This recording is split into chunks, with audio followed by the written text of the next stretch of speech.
Hello everyone, welcome back to my channel. ಇವತ್ತು ನಾವೊಂದು breakfast special ಉಪ್ಪಿಟ್ಟು ಮತ್ತು ಕೇಸರಿಬಾತ್ ಹೇಗೆ ಮಾಡೋದು ಅಂತ ನೋಡೋಣ. ಉಪ್ಪಿಟ್ಟು ಸುಮಾರು ಜನರಿಗೆ ಇಷ್ಟ ಆಗಲ್ಲ, ಏನಾದರೂ ಮಾಡೋಕ್ಕೆ ಹೋದರೆ ತೆಳ್ಳಗಾಗುತ್ತೆ, ಇಲ್ಲ ಗಂಟಾಗುತ್ತೆ, ಇಲ್ಲ ಪೇಸ್ಟ್ ಥರ ಆಗುತ್ತೆ ಅಂತಾರೆ. ನಾನು ತೋರಿಸೋ ಥರ ಮಾಡಿದ್ರೆ ಉಪ್ಪಿಟ್ಟು ತುಂಬ ಚೆನ್ನಾಗಾಗುತ್ತೆ, ತುಂಬ ಸುಲಭ, ಟೇಸ್ಟಿ ಮತ್ತು ಕ್ವಿಕ್ಕಾಗಿ ಮಾಡ್ಬೋದು. ತಣ್ಣಗಾದ್ಮೇಲೂ ಸಹ ಇಷ್ಟೇ ಚೆನ್ನಾಗಿರುತ್ತೆ. ನೀವು ಒಂದ್ಸತಿ ಟ್ರೈ ಮಾಡಿ. ಬನ್ನಿ ಇವಾಗ ಏನೇನು ಇಂಗ್ರೀಡಿಯೆಂಟ್ಸ್ ಬೇಕು ಅಂತ ನೋಡೋಣ. ಉಪ್ಪಿಟ್ಟು ಮಾಡೋದಕ್ಕೆ ಉಪ್ಪಿಟ್ಟು ಮತ್ತು ಕೇಸರಿಬಾತ್ ಎರಡೂ ಮಾಡೋಣ. ನಾನು ತೊಗೊಂಡಿರೋದು ಒಂದು ಹಾಫ್ ಆನ್ ಅವರ್ ಟೈಮಲ್ಲಿ 30 ಮಿನಿಟ್ಸ್ ಆಗೋ ಅಷ್ಟರಲ್ಲಿ ಎರಡೂ ಬ್ರೇಕ್ಫಾಸ್ಟ್ ರೆಸಿಪಿ ಮಾಡ್ಬೋದು. ಹಾಗಿದ್ರೆ ಶುರು ಮಾಡೋಣ ಬನ್ನಿ. ಈಗ ಇದಕ್ಕೆ ಬೇಕಾಗಿರೋ ಇಂಗ್ರೀಡಿಯೆಂಟ್ಸ್ ಎಲ್ಲ ಏನಂದರೆ, ಒಂದು ಈರುಳ್ಳಿ ಉದ್ದುದ್ದಕ್ಕೆ ಹೆಚ್ಚಿಟ್ಕೊಂಡಿದ್ದೀನಿ, ಒಂದು 5 ಹಸಿಮೆಣಸಿನ್ಕಾಯಿ, ಸಣ್ಣಕ್ಕೆ ಹೆಚ್ಕೊಂಡಿರೋಂಥ ಕ್ಯಾರೆಟು, ಒಂದು ಸ್ವಲ್ಪ ಬೀನ್ಸು, ಹಸಿ ಬಟಾಣಿ ತೊಗೊಂಡಿದ್ದೀನಿ, ಮತ್ತು ಕೊತ್ತಂಬರಿ ಸೊಪ್ಪು, ಮತ್ತು ತುರಿದಿಟ್ಟಿರೋಂಥ ಶುಂಠಿ, ನಿಂಬೆಹಣ್ಣು, ಸ್ವಲ್ಪ ಕರಿಬೇವಿನ ಸೊಪ್ಪು ಮತ್ತು ಕಾಯಿ ತುರಿ. ನಾನು ಇವತ್ತು ಉಪ್ಪಿಟ್ಟು ಮಾಡ್ತಾ ಇರೋದು ಬನ್ಸಿ ರವೆಯಿಂದ. ಬನ್ಸಿ ರವೆಯಲ್ಲಿ ಉಪ್ಪಿಟ್ಟು ತುಂಬ ಚೆನ್ನಾಗಿ ಬರುತ್ತೆ. ನೀವೊಂದು ಸತಿ ನೋಡಿ, ಬಾಂಬೆ ರವೆಗಿನ್ನ ತುಂಬ ಚೆನ್ನಾಗಿರುತ್ತೆ ಉಪ್ಪಿಟ್ಟಿದ್ರಲ್ಲಿ.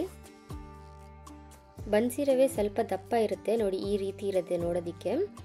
ಇದ್ರ ಜೊತೆ ನಮಗೆ ಸ್ವಲ್ಪ ಸಾಸಿವೆ, ಕಡಲೆಬೇಳೆ, ಉದ್ದಿನಬೇಳೆ ಮತ್ತು ಜೀರಿಗೆ ಬೇಕಾಗುತ್ತೆ, ಉಪ್ಪು ಮತ್ತು ಎಣ್ಣೆ. ಇಷ್ಟಿದ್ರೆ ಸಾಕು. ಉಪ್ಪಿಟ್ಟು ಮಾಡೋಣ ಇವಾಗ. ಮೊದಲಿಗೆ ಸ್ಟವ್ ಆನ್ ಮಾಡಿ ಒಂದು ಪ್ಯಾನ್ ಇಡ್ತಾ ಇದ್ದೀನಿ. ಈಗ ತೊಗೊಂಡಿರೋಂಥ ರವೆ ಹುರ್ಕೊಳ್ಳೋಣ. ನಾನು 1 ಕಪ್ ಆಗುವಷ್ಟು ಬನ್ಸಿ ರವೆ ತೊಗೊಂಡಿದ್ದೀನಿ. ಒಂದು 2 ರಿಂದ 3 ನಿಮಿಷ ಆಗುವಷ್ಟು ಹೀಗೆ ಡ್ರೈ ರೋಸ್ಟ್ ಮಾಡಿದ್ಮೇಲೆ ಒಂದು ಕಪ್ಪಲ್ಲಿ ತೆಗೆದಿಟ್ಕೊಂಬಿಡೋಣ. ಈಗ ಇದೇ ಪ್ಯಾನಲ್ಲೇ ಉಪ್ಪಿಟ್ಟಿಗೂ ಸಹ ಒಗ್ಗರಣೆ ಹಾಕ್ಕೊಳ್ಳೋಣ. ಅದಕ್ಕೆ ನಾನು ಎಣ್ಣೆ ಹಾಕ್ತಾಯಿದ್ದೀನಿ. ಎಣ್ಣೆ ಒಂದು ಸ್ವಲ್ಪ ಮುಂದೆ ಇರಬೇಕು. ಒಂದು 5 ಸ್ಪೂನ್ ಹಾಕಿದ್ರೆ ಸಾಕು. 5 ರಿಂದ 6 ಸ್ಪೂನ್ ಆಗೋಷ್ಟು ಎಣ್ಣೆ ಹಾಕ್ತಾಯಿದ್ದೀನಿ. ಇಲ್ಲಾಂದರೆ ಉಪ್ಪಿಟ್ಟು ಡ್ರೈ ಆಗಿಬಿಡುತ್ತೆ ತಣ್ಣಗೆ ಆಗ್ತಾ. ಎಣ್ಣೆ ಕಾದಿದೆ. ಈಗ ಇದಕ್ಕೆ 1 ಟೀ ಸ್ಪೂನ್ ಆಗೋಷ್ಟು ಸಾಸಿವೆ, ಸ್ವಲ್ಪ ಜೀರಿಗೆ, ಸ್ವಲ್ಪ ಕಡಲೆಬೇಳೆ, ಉದ್ದಿನಬೇಳೆ ಇದೆಲ್ಲ ಹಾಕಿ ಫ್ರೈ ಮಾಡೋಣ. ಇದೆಲ್ಲ ಎಣ್ಣೆಲಿ ಸ್ವಲ್ಪ ಫ್ರೈ ಆದ ನಂತರ ಅದಕ್ಕೇನೆ 5 ಹಸಿಮೆಣಸಿನ್ಕಾಯಿ ಮತ್ತು ತುರಿದಿಟ್ಟಿರೋಂಥ ಶುಂಠಿ, ಇದು ತುಂಬ ಇಂಪಾರ್ಟೆಂಟು, ತುಂಬ ಸ್ಪೆಷಲ್ ಟೇಸ್ಟ್ ಕೊಡುತ್ತೆ. ತುರಿದಿಟ್ಟಿರೋದು ಇಲ್ಲ ಹೆಚ್ಚಿಟ್ಕೊಂಡಿರೋದು ಆದರೂ ಶುಂಠಿ ಹಾಕ್ಬೋದು. ಅದಕ್ಕೆ ಕರಿಬೇವಿನ ಸೊಪ್ಪು ಮತ್ತು ಉದ್ದಕ್ಕೆ ಹೆಚ್ಚಿಟ್ಕೊಂಡಿರೋಂಥ ಈರುಳ್ಳಿ ಈ ಥರ ಉದ್ದಕ್ಕೆ ಹೆಚ್ಚಿಟ್ಕೊಳ್ಳಿ. ಉಪ್ಪಿಟ್ಟಿಗೆ ತುಂಬ ಚೆನ್ನಾಗಿರುತ್ತೆ. ಈರುಳ್ಳಿ ಒಂದು ಸ್ವಲ್ಪ ಜಾಸ್ತಿನೂ ಇರಬೇಕು. ತರಕಾರಿ ಒಂದು ಸ್ವಲ್ಪ ಕಡಿಮೆ ಇದ್ದು ಈರುಳ್ಳಿ ಜಾಸ್ತಿ ಇದ್ದರೆ ಉಪ್ಪಿಟ್ಟಲ್ಲಿ ತುಂಬ ಚೆನ್ನಾಗಿರುತ್ತೆ. ಈಗ ಇದಕ್ಕೇ ಹೆಚ್ಚಿಟ್ಕೊಂಡಿರೋಂಥ ಬೀನ್ಸು, ಕ್ಯಾರೆಟು ಮತ್ತು ಹಸಿ ಬಟಾಣಿ ಹಾಕ್ತಾಯಿದ್ದೀನಿ. ಈ ಬಟಾಣಿ ಬದಲು ನಾವು ಅವರೆಕಾಯಿ ಆದರೂ ಹಾಕ್ಕೋಬೋದು, ಇಲ್ಲ ಇದ್ಕಿದ್ದಂಥ ಅವರೆಕಾಳು, ಅವರೆಬೇಳೆ ಇರುತ್ತಲ್ಲ ಅದನ್ನು ಹಾಕ್ಕೋಬೋದು. ಈಗ ಬಟಾಣಿ ಹಾಕ್ತಾಯಿದ್ದೀನಿ. ಈಗ ರುಚಿಗೆ ತಕ್ಕಷ್ಟು ಉಪ್ಪು ಹಾಕ್ಕೊಳ್ಳಿ. ನಾನು ಇಲ್ಲಿ ಉಪ್ಪು 3/4 ಸ್ಪೂನಷ್ಟು ಹಾಕಿದ್ದೀನಿ. ಅದನ್ನೆಲ್ಲ ಸ್ವಲ್ಪ ಫ್ರೈ ಮಾಡ್ಕೊಳ್ಳಿ. ತರಕಾರಿಗೆ, ಈರುಳ್ಳಿಗೆಲ್ಲ ಉಪ್ಪೆಲ್ಲ ಹಿಡಿಯುತ್ತೆ. ಇದಾದಮೇಲೆ ನಾವು ತೊಗೊಂಡಿರೋಂಥ 1 ಕಪ್ ರವೆಗೆ 2.5 ಕಪ್ ಆಗೋಷ್ಟು ನೀರು ಹಾಕ್ತಾಯಿದ್ದೀನಿ. ಪರ್ಫೆಕ್ಟ್ ಕನ್ಸಿಸ್ಟೆನ್ಸಿಯಲ್ಲಿ ಬರುತ್ತೆ ಇದು. ನಾವು ಯಾವ ಕಪ್ಪಲ್ಲಿ ರವೆ ತೊಗೊಂಡಿರ್ತೀವಲ್ಲ ಅದೇ ಕಪ್ ಮೆಜರ್ಮೆಂಟಲ್ಲೇ ನಾವು 2.5 ಕಪ್ ಆಗೋಷ್ಟು ನೀರು ಹಾಕ್ಕೊಳ್ಳಿ. ಎಲ್ಲ ಕರೆಕ್ಟಾಗಿ ಬರುತ್ತೆ. ಮತ್ತು ಈ ನೀರು ಕುದೀತಾ ಇರೋ ಈ ಟೈಮಲ್ಲಿ ನಾನೀಗ ನಾವು ತೆಗೆದಿಟ್ಕೊಂಡಿರೋಂಥ ಹಸಿ ಕಾಯಿ ತುರಿ ಇರುತ್ತಲ್ಲ, ಒಂದು 2-3 ಸ್ಪೂನ್ ಆಗೋಷ್ಟು ತೊಗೊಂಡಿದ್ದೀನಿ. ಅದನ್ನು ಹಾಕಿ ಅದು ನೀರೆಲ್ಲ ಚೆನ್ನಾಗಿ ಕುದೀಲಿ. ಚೆನ್ನಾಗಿ ಒಂದು ಸತಿ ಮಿಕ್ಸ್ ಮಾಡಿದ ಮೇಲೆ ಬಿಡೋಣ, ಕುದಿಯೋಕ್ಕೆ ಇಟ್ಟಿರೋಣ. ಈ ಹಂತದಲ್ಲೇ ಒಂದು ಸತಿ ಉಪ್ಪು ಸರಿ ಇದೆಯಾ ಅಂತ ಚೆಕ್ ಮಾಡ್ಕೊಳ್ಳಿ. ಉಪ್ಪು ಏನಾದರೂ ಕಡಿಮೆ ಇದ್ದರೆ ಈಗ ಹಾಕ್ಕೋಬೋದು. ಆಮೇಲೆ ರವೆ ಹಾಕಿದಾದ್ಮೇಲೆ ಸರಿ ಬರಲ್ಲ. ಈಗ ಅದನ್ನ ಕುದಿಯೋಕ್ಕೆ ಇಡೋಣ. ಈಗ ನೀರು ಚೆನ್ನಾಗಿ ಕುದೀತಾ ಇದೆ. ಇದಕ್ಕೆ ನಾವು ಆಗಲೇ ಹುರಿದಿಟ್ಕೊಂಡಿದ್ವಲ್ಲ ಬನ್ಸಿ ರವೆನ, ಅದನ್ನು ನಿಧಾನಕ್ಕೆ ಹಾಕ್ತಾ ಈ ರೀತಿ ತಿರುಗಿಸ್ಕೊಳ್ತಾ ಬರಬೇಕು. ನಾವು ಒಂದು ಕೈಯಿಂದ ರವೆ ಹಾಕ್ತಾ ಬನ್ನಿ, ಇನ್ನೊಂದು ಕೈಯಿಂದ ಸ್ಪ್ಯಾಚುಲನ್ ಕಂಟಿನ್ಯೂಸ್ ಆಗಿ ಹೀಗೆ ತಿರುಗಿಸ್ಕೊಳ್ತಾ ಬನ್ನಿ, ಇಲ್ಲಾಂದರೆ ಗಂಟಾಗಿಬಿಡುತ್ತೆ. ನಿಧಾನವಾಗಿ ಹಾಕಿ ನಿಧಾನಕ್ಕೆ ಹೀಗೆ ತಿರುಗಿಸ್ಕೊಳ್ತಾ ಬನ್ನಿ. ನೀರಿಗೆ ನಾವು ತೊಗೊಂಡಿರೋ 1 ಕಪ್ ರವೆಗೆ ಕರೆಕ್ಟಾಗಿ ತೊಗೊಳುತ್ತೆ ಅಷ್ಟು ರವೆ. ಹಾಗೆ ಮಿಕ್ಸ್ ಮಾಡ್ಕೊಳ್ತಾ ಬನ್ನಿ.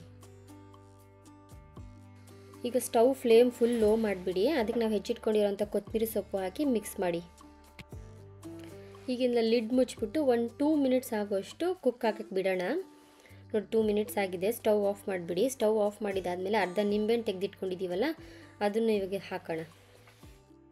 ನೋಡಿ ಬಿಸಿ ಬಿಸಿ ಉಪ್ಪಿಟ್ಟು ರೆಡಿಯಾಗಿದೆ. ಈಗ ತುಂಬ ಚೆನ್ನಾಗಾಗಿದೆ. ನೀವು ಒಂದು ಸತಿ ಟ್ರೈ ಮಾಡಿ. ನಾನು ತೊಗೊಂಡಿರೋ 1 ಕಪ್ಪಲ್ಲಿ ಸುಮಾರು 4 ಜನ ಆಗುವಷ್ಟು ಬ್ರೇಕ್ಫಾಸ್ಟ್ ತಿನ್ಬೋದು.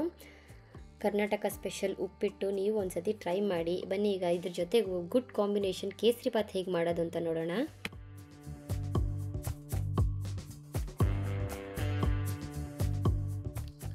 ಕೇಸರಿಬಾತ್ ಮಾಡೋದಕ್ಕೆ ಬೇಕಾಗಿರೋ ಇಂಗ್ರೀಡಿಯೆಂಟ್ಸು, ನಾನಿಲ್ಲಿ ಚಿರೋಟಿ ರವೆ ತೊಗೊಂಡಿದ್ದೀನಿ. ತುಂಬ ಸಣ್ಣಗಿರುತ್ತಿದ್ದು, ಬಾಂಬೆ ರವೆಗಿನ್ನ ತುಂಬ ಸಣ್ಣಗಿರುತ್ತೆ. ನೋಡಿ ಈ ರೀತಿ ಇರುತ್ತೆ. ಈ ರವೆ ನಾನು 1 ಕಪ್ ತೊಗೊಂಡಿದ್ದೀನಿ. ನಾವು ಯಾವ ಕಪ್ಪಲ್ಲಿ ರವೆ ತೊಗೊಂಡಿದ್ದೀವೋ ಅದೇ ಕಪ್ಪಲ್ಲೇ 1.5 ಕಪ್ ಆಗುವಷ್ಟು ಸಕ್ಕರೆ, ಮತ್ತು ಅರ್ಧ ಕಪ್ ಆಗುವಷ್ಟು ತುಪ್ಪ ತೊಗೊಂಡಿದ್ದೀನಿ. ಸ್ವಲ್ಪ ದ್ರಾಕ್ಷಿ, ಗೋಡಂಬಿ, ಏಲಕ್ಕಿ ಪುಡಿ, ಒಂದೆರಡು ಲವಂಗ ತೊಗೊಂಡಿದ್ದೀನಿ. ನೀವು ಮೆಜರ್ಮೆಂಟ್ ಮಾಡೋದಕ್ಕೆ ಯಾವುದಾದ್ರೂ ಕಪ್ ತೊಗೊಬೋದು, ಆದರೆ ರವೆ ಯಾವುದ್ರಲ್ಲಿ ತೊಗೊಂಡಿರ್ತೀರೋ ಇನ್ನು ಮಿಕ್ಕಿದ್ದೆಲ್ಲ ಸಾಮಾನು ಅದರಲ್ಲೇ ತೊಗೊಳ್ಳಿ. ಈಗ ಪ್ಯಾನ್ ಇಡೋಣ. ಪ್ಯಾನ್ ಇಟ್ಟು ಒಂದು 3-4 ಸ್ಪೂನ್ ಆಗುವಷ್ಟು ತುಪ್ಪ ಹಾಕ್ತಾಯಿದ್ದೀನಿ. ಇನ್ನೂ ಸ್ವಲ್ಪ ತುಪ್ಪ ಮಿಕ್ಸ್ ಇಟ್ಕೊಂಡಿದ್ದೀನಿ. ಫಸ್ಟ್ ಅದರಲ್ಲಿ ನಾವು ದ್ರಾಕ್ಷಿ ಗೋಡಂಬಿನ ಹುರಿದ್ಬಿಟ್ಟು ಎತ್ತಿಟ್ಕೊಂಡಿರೋಣ. ಮತ್ತು ಅದೇ ತುಪ್ಪದಲ್ಲಿ ಸ್ವಲ್ಪ ನಾವು ರವೆ ಹುರಿಬೇಕಾಗುತ್ತೆ. ಅದಕ್ಕೇ ನಾನು 2 ಲವಂಗನೂ ಹಾಕಿದ್ದೀನಿ. ಈಗ ದ್ರಾಕ್ಷಿ ಗೋಡಂಬಿ ಎಲ್ಲ ಹುರಿದಿದ್ದಾಗಿದೆ, ಸ್ವಲ್ಪ ಗೋಲ್ಡನ್ ಬ್ರೌನ್ ಬಂದಿದೆ. ಅದನ್ನೆಲ್ಲ ಒಂದು ಕಪ್ಪಿಗೆ ಶಿಫ್ಟ್ ಮಾಡ್ಕೊತಾ ಇದ್ದೀನಿ. ಈಗ ಅದೇ ತುಪ್ಪಕ್ಕೆ ನಾನೀಗ ರವೆ ಹಾಕ್ತಾಯಿದ್ದೀನಿ. ಚಿರೋಟಿ ರವೆ ನಾನು 1 ಕಪ್ ಆಗೋಷ್ಟು ತೊಗೊಂಡಿದ್ದೀನಿ. ಅದನ್ನು ತುಪ್ಪದಲ್ಲಿ ಚೆನ್ನಾಗಿ ಹುರ್ಕೊಳ್ಳೋಣ. ನೋಡಿ, ಈಗ ರವೆ ತುಪ್ಪದಲ್ಲಿ ತುಂಬ ಚೆನ್ನಾಗಿ ಮಿಕ್ಸ್ ಆಗಿದೆ. ಇದಕ್ಕೆ ನಾನು 1/4 ಟೀ ಸ್ಪೂನ್ ಆಗೋಷ್ಟು ಅರಿಶಿನದ ಪುಡಿ ಹಾಕ್ತಾಯಿದ್ದೀನಿ. ನೀವು ಬೇಕಂದರೆ ಫುಡ್ ಕಲರ್ ಬೇಕಾದರೂ ಹಾಕ್ಕೋಬೋದು. ನಾನಿಲ್ಲಿ ಅರಿಶಿನ ಯೂಸ್ ಮಾಡ್ತಾಯಿದ್ದೀನಿ. ಅದನ್ನು ಒಂದು ಸತಿ ಮಿಕ್ಸ್ ಮಾಡ್ಕೊಳ್ಳೋಣ. ಈಗ ಹುರಿದಿದ್ದೆಲ್ಲ ಆಗಿದೆ. ನಾವೀಗ ಯಾವ ಕಪ್ಪಲ್ಲಿ ರವೆ ತೊಗೊಂಡಿರ್ತೀವಲ್ಲ ಅದೇ ಕಪ್ಪಲ್ಲಿ ನೀರು ಸಹ ಮೆಜರ್ಮೆಂಟ್ ಮಾಡಿ ಹಾಕಬೇಕು. ನಾನು ಈ ಕಪ್ ಯೂಸ್ ಮಾಡಿದ್ದೀನಿ ರವೆ ತೊಗೊಳ್ಳೋದಕ್ಕೆ. ಈ ಸೇಮ್ ಕಪ್ಪಲ್ಲೇ ನಾವು 4ರಷ್ಟು ನೀರು ಹಾಕಬೇಕು. 1:4 ಅಂತ ಇಟ್ಕೊಳ್ಳಿ ನೀರು ಹಾಕೋದ್ರಲ್ಲಿ. 1 ಕಪ್ ರವೆ ತೊಗೊಂಡಿರೋದ್ರಲ್ಲಿ ನಾನು 4 ಕಪ್ ಆಗೋಷ್ಟು ನೀರು ಹಾಕ್ತಾಯಿದ್ದೀನಿ.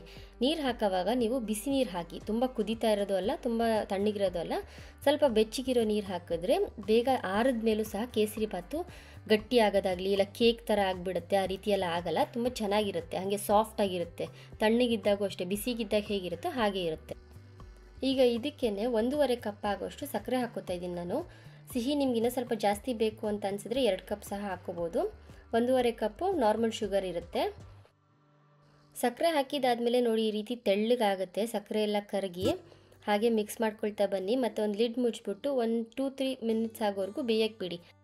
ನೋಡಿ, ಈಗ 2 ಮಿನಿಟ್ಸ್ ಆಗಿದೆ, ಈ ರೀತಿ ಆಗಿದೆ. ಒಂದು ಸತಿ ಚೆನ್ನಾಗೆಲ್ಲ ಮಿಕ್ಸ್ ಮಾಡಿ ಅದಕ್ಕೆ ಅರ್ಧ ಟೀ ಸ್ಪೂನ್ ಆಗೋಷ್ಟು ಏಲಕ್ಕಿ ಪುಡಿ ಮತ್ತು ಮುಂಚೆ ಹುರಿದು ತೆಗೆದಿಟ್ಕೊಂಡಿರೋಂಥ ಡ್ರೈ ಫ್ರೂಟ್ಸು ಹಾಕಿ ಮಿಕ್ಸ್ ಮಾಡೋಣ. ಲಾಸ್ಟಲ್ಲಿ ನಾವು ತೆಗೆದಿಟ್ಕೊಂಡಿರೋ ತುಪ್ಪ ಅಲ್ಲಿ ಇನ್ನೂ ಸ್ವಲ್ಪ ಮಿಕ್ಕಿರುತ್ತಲ್ಲ, ಆ ಎಲ್ಲ ತುಪ್ಪನೂ ಈ ಟೈಮಲ್ಲಿ ಹಾಕಿ ಮಿಕ್ಸ್ ಮಾಡಿಬಿಡೋಣ. ಈಗ ತೋರಿಸಿರೋ ಮೆಷರ್ಮೆಂಟಲ್ಲೇ ರವೆ, ನೀರು ಮತ್ತು ತುಪ್ಪ ಹಾಕಿದ್ರೆ ತಣ್ಣಗಾದ್ಮೇಲೂ ಸಹ ನಮಗೆ ಯಾವುದೇ ರೀತಿಯಾದ ಕೇಕ್ ಥರ ಎಲ್ಲ ಆಗಲ್ಲ ಕೇಸರಿ ಬಾತು. ನೋಡಿ, ಹೀಗೆ ಇರುತ್ತೆ. ನೀವು ಒಂದು ಸತಿ ಟ್ರೈ ಮಾಡಿ. ಮಾರ್ನಿಂಗ್ ಬ್ರೇಕ್ಫಾಸ್ಟಲ್ಲಿ ತುಂಬ ಒಳ್ಳೆಯ ರೆಸಿಪಿ ಇದು. ಉಪ್ಪಿಟ್ಟು ಬೇಡ ಅನ್ನೋರು ಟೇಸ್ಟ್ ಮಾಡಿದ್ರೆ ತುಂಬ ಇಷ್ಟಪಟ್ಟು ತಿಂತಾರೆ. ಈ ಬ್ರೇಕ್ಫಾಸ್ಟ್ ರೆಸಿಪಿ ನೀವು ನಿಮ್ಮ ಮನೇಲಿ ಟ್ರೈ ಮಾಡಿ, ಹೇಗೆ ಬಂದಿದೆ ಅಂತ ಕಮೆಂಟ್ ಮಾಡಿ. ಈ ವಿಡಿಯೋ ನಿಮಗೆ ಇಷ್ಟ ಆಗಿದರೆ ಲೈಕ್ ಮಾಡಿ, ಶೇರ್ ಮಾಡಿ, ನನ್ನ ಚಾನಲ್ನ ಸಬ್ಸ್ಕ್ರೈಬ್ ಮಾಡ್ಕೊಳ್ಳಿ. Thank you.